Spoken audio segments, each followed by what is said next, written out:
So yeah, for right now, I don't really have a whole lot actually planned. So yeah, Trans Day of Visibility. I do appreciate the support that I have gotten. People who have been trying to troll me about it, whatever. Though that I don't give a shit about. You know, the people who've told me to 41% myself. Yeah, you're a real badass there. Real clever and original insult. Obviously, this is a day where a lot of, trans people will, go out and talk about themselves, talk about, what they're, talk about their experiences, talk about, how they live their lives, that sort of thing. A lot of it is meant as a day of celebration, but in recent years, and this year in particular, it's also a day of rebellion, fighting back. It's a day where it's worthwhile to take a look at just all the attacks that are going on trans people and trans rights. I'm really happy to live in Canada. Obviously, we have our share of turfs. I'm honestly not worried about there being any legislation that's going to be debated anytime soon that's going to try to attack trans people, try to limit their rights or anything like that. And there's a lot of countries where that's not the case, but in Canada, I do feel really lucky to live in a country that is largely accepting, that does try to make it fairly simple and straightforward to live as a trans person. I heard something about hormones being free in Canada, which is pretty amazing. Really, really glad to live in Canada because it does make things so much easier, so much less scary, uh, so much less frustrating. Obviously, the US, hatred has always been a big thing there. Hatred of any group that isn't part of the in group, by which I mean cishet white men. Turf Island, as it's come to be known. It's wild just how much transphobic shit I hear out of the UK. I'm half Scottish and I'm very proud of my heritage. I do really, really, really want to go back to Scotland for vacation. Yeah, don't like being uncertain of how I would be treated there, um, depending how far along my transition I am at that point. It's concerning. Because, yeah, the UK, there's just so many. Actually, no, it's not even a large number of transphobes, it's just they're very, very, very, very, very loud. And then obviously the US has tons and tons and tons of anti trans bills being passed all around the country. Canada, not so much. We recently banned conversion therapy, which is phenomenal. Canada's doing pretty okay, so I'm really happy about that. While I'm here, I do want to talk about transphobia. From what I have observed, four types of transphobia. There's just the blatant raving transphobes, people who tell trans people to kill themselves and call them mentally ill, and the people who are just out and out hateful. That's the first group, and that group is obvious. There's another group who are probably the most insidious. There's the scholarly types, the ones who will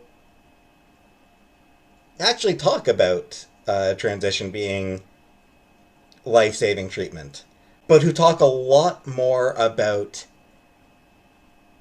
the trans movement going too far and being pushed a little too much. These people are just asking questions. They're just asking questions. Jesse Singal is a prime example of this. Credit where it's due. Jesse Singal does acknowledge that transition is life-saving care and that even youth transition is life-saving care. He uses those acknowledgments to deflect any accusations of transphobia, but he writes a lot, a lot, a lot about, is it going too far? Are hormones being overprescribed? Is gender dysphoria being overdiagnosed? Are kids being pushed into it?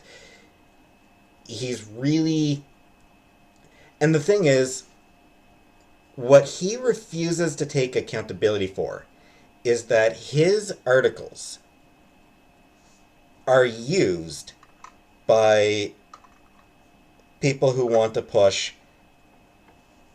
a very hard anti-trans agenda. He refuses to acknowledge that just past total complete of 100% bans on any sort of uh,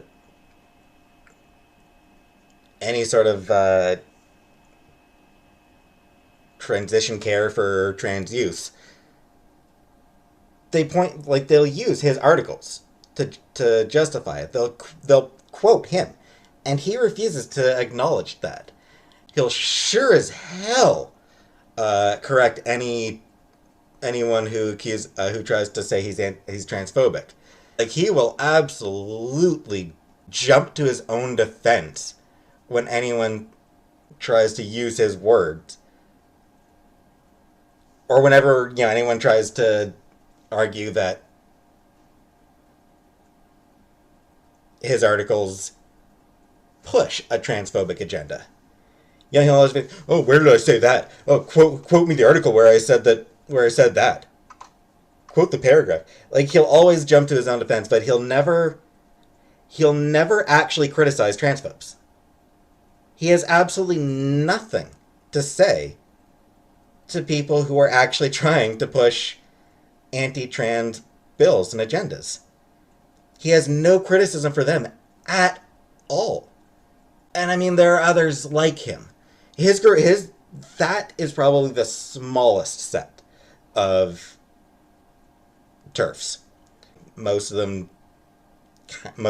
kind of don't want to acknowledge that transition is life-saving care.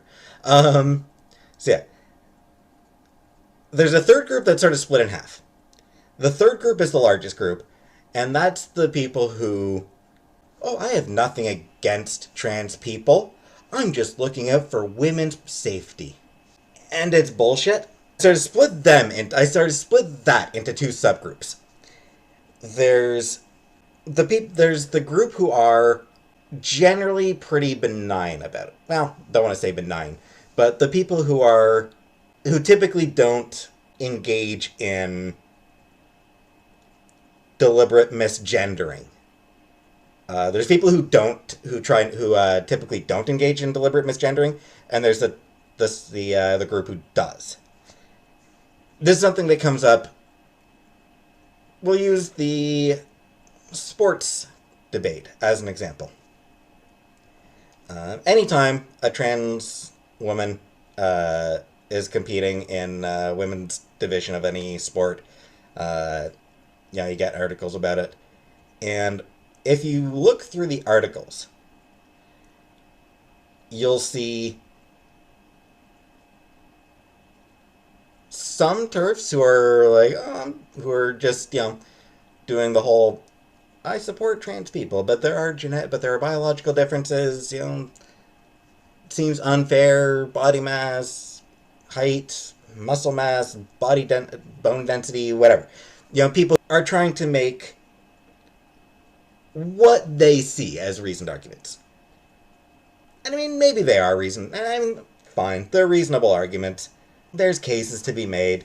I'm not looking to get into an actual debate about it, but fine.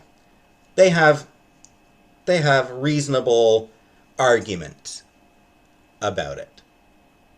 And then, the people who support allowing trans people to compete, they have reasonable arguments as well,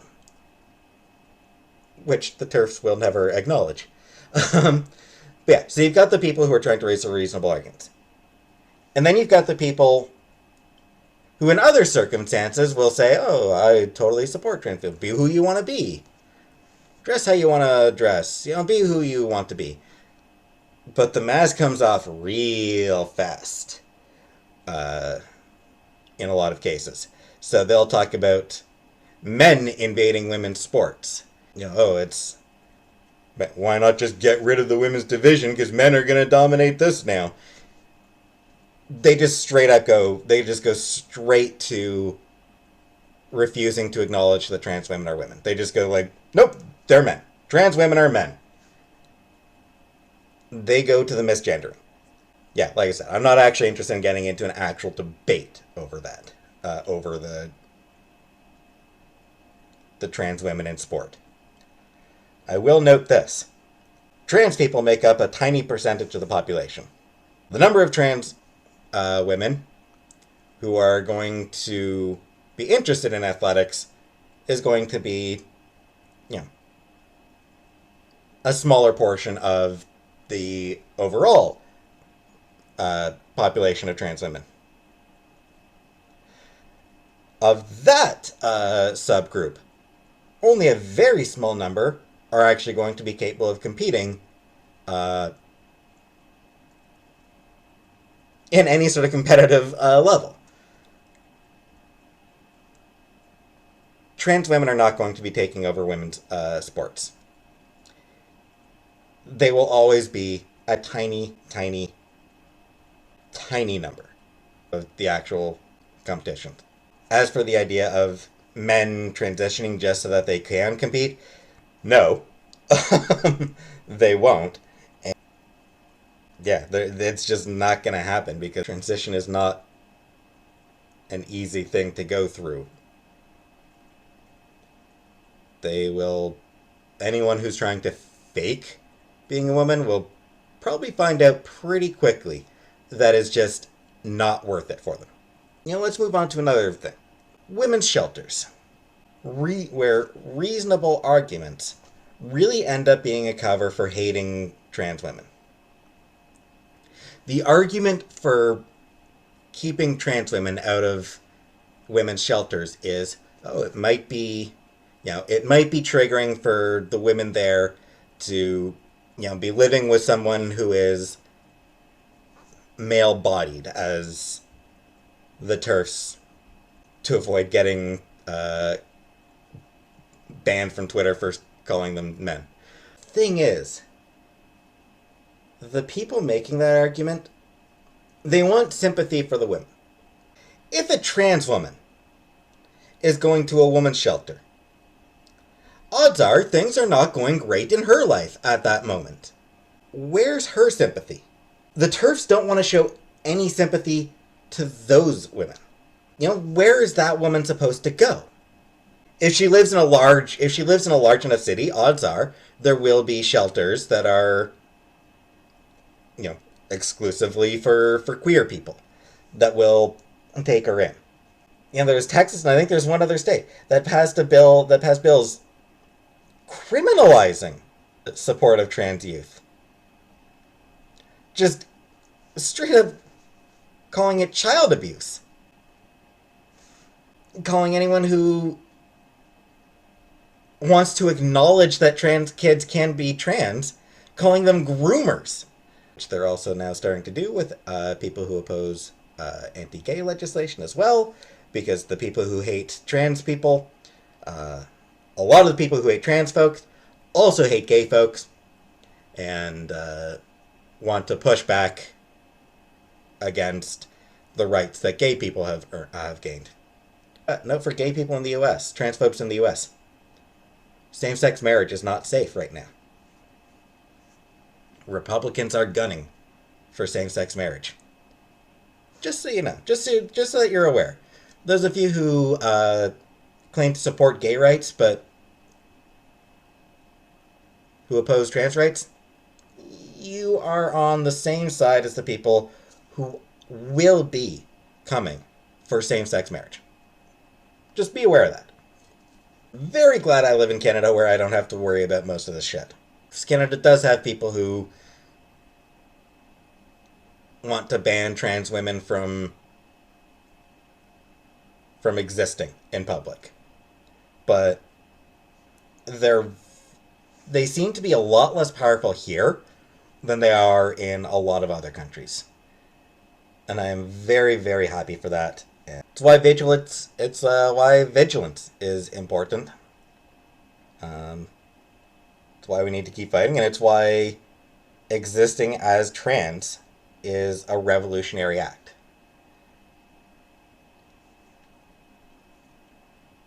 It is an act of rebellion. I'm looking forward to joining that, and I'm looking forward to joining that rebellion, honestly.